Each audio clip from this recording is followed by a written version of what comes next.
Hi friends, Achu ഗ്യാങ്ങിലേക്ക് വീണ്ടും എല്ലാവർക്കും സ്വാഗതം. ഇന്ന് നമ്മൾ തയ്യാറാക്കാൻ പോകുന്നത് കൊഴുവക്കറിയാണ്.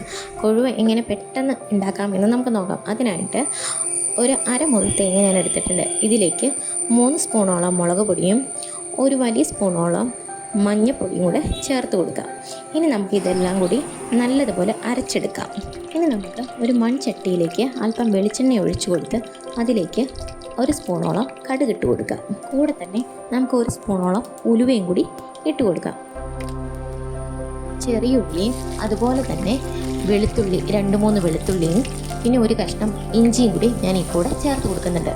പിന്നെ 2 പച്ചമുളകും കൂടെ അരിഞ്ഞ് നമുക്ക് ഇതിലേക്ക് ഇട്ട് കൊടുക്കാം. 1 സ്പൂൺ മല്ലിപ്പൊടിയും കൂടി ചേർത്ത് നമുക്ക് നല്ലതുപോലെ മിക്സ് ചെയ്യാം. ഇനി നമ്മൾ അരച്ച് വെച്ച ആ അരപ്പം കൂടി നമുക്കിതിലേക്ക് ചേർത്ത് കൊടുക്കാം. അരപ്പെല്ലാം കൂടി ഞാൻ നല്ലതുപോലെ മിക്സ് ചെയ്തിട്ടുണ്ട്. ഇനി നമുക്കിതിലേക്ക് അല്പം കറിവേപ്പില ഇട്ട് കൊടുക്കാം. അതുപോലെ തന്നെ അതിൻ്റെ കൂടെ തന്നെ നമുക്ക് 1 സ്പൂണോളം ഉപ്പും കൂടി ചേർത്ത് കൊടുക്കാം.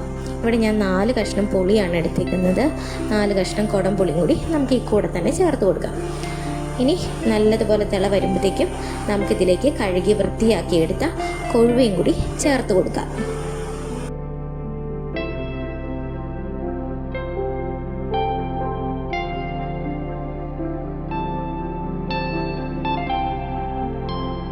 ഈ മുഴുവനും ഞാൻ ഇതിലേക്ക് ആഡ് ചെയ്ത് കൊടുത്തിട്ടുണ്ട്. ഇനി നമുക്ക് നല്ലതുപോലെ തിളപ്പിച്ച് പറ്റിച്ച് എണ്ണ തെളിയുന്നവരെ വെയിറ്റ് ചെയ്യാം. കറി ഏകദേശം റെഡി ആയിട്ടുണ്ട്. എൻ്റെ ചാനൽ ആദ്യമായിട്ടാണ് കാണുന്നതെങ്കിൽ നിങ്ങൾ തീർച്ചയായിട്ടും സബ്സ്ക്രൈബ് ചെയ്യണേ. ഈ റെസിപ്പി ഇഷ്ടപ്പെട്ടിട്ടുണ്ടെങ്കിൽ ലൈക്ക് ചെയ്യാനും മറക്കരുത്.